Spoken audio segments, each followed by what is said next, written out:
I think that part of that, too, is one of the things Dave and I have talked about, and the technology is enabling this, is that, because I've looked at this group and thought, well, why in the world did it ever get categorized as a group? Because it's a strange group.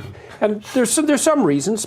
Pretty much everybody who's in it is entrepreneurial in the fundamental sense, in that everybody's created their own little domain, and it's kind of hard to knock them over because they're in their domain. So we're not reliant in some important sense on external funding, let's say, to enable us to continue. So that gives us a certain amount of freedom.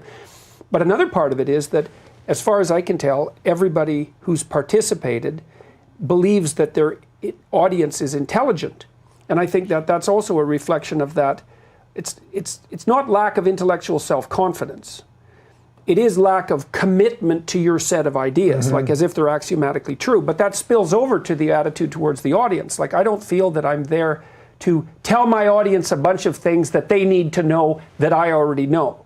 When I'm conducting my tour, it's like, well, here's a bunch of ideas that I'm confused about still, and I'm going to use this as an opportunity to explore them, and I'm going to explore them with you, and you guys are going to come along for the ride, and that's going to be good for everyone. I really saw that with Harris in Vancouver, because we had as high level an intellectual discussion as we could manage, and I would say it was approximately at the same level as a good PhD defense when the defense is going well, and the audience was with us the whole way, and they're participating in this discourse process. Far more important to participate in the process of discourse than to specify the outcome. And the audience had made that decision and abided by it while we were doing the discussion. I think that's the right way to describe it. I think that is the difference between. I think that's why, like Joe Rogan, for example, is so popular. When I listen to Joe, I know he's going on an intellectual journey that's going to take 3 hours. I don't know where the destination is going to be, but I know that the journey is going to be a lot of fun. Yep. And I think that that's what makes for success in this field. And so much of our politics, so much of our intellectual life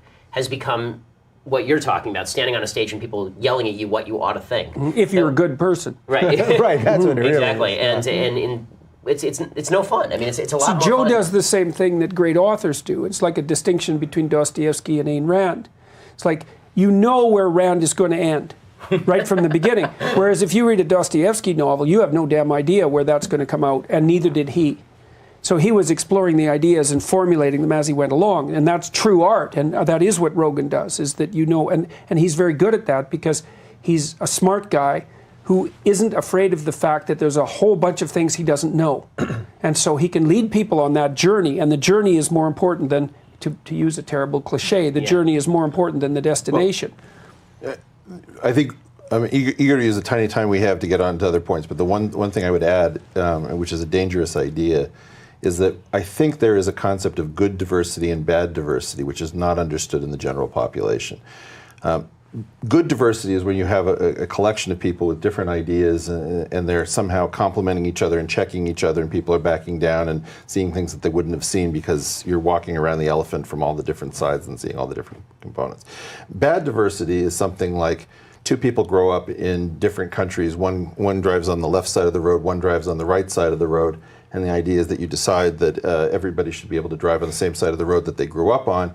And so instead of everybody getting to a really interesting panel, you get a lot of auto accidents and nothing really interesting happens. And so I think it's very important to be honest that there is a lack of diversity about what constitutes a conversation.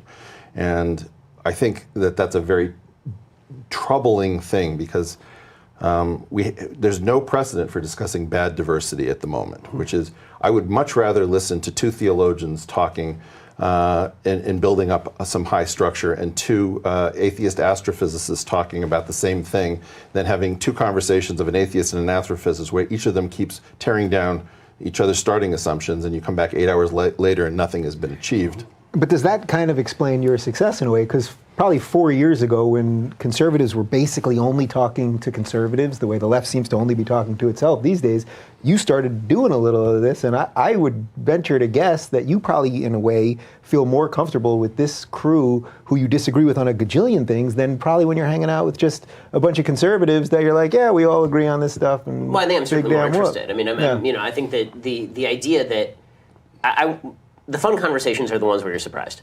Yeah. And I think we have yet to have a group conversation, or even a conversation one-on-one, because we all talk, one-on-one to each other too, where something surprising doesn't get said. And that makes everything a lot more interesting and fun. And right now, I gotta say, everything is so boring. Like for all the chaos, everything is so boring because it breaks down into Trump Boring is an and a-hole. chaotic. What a Exactly. Right. That's what it is.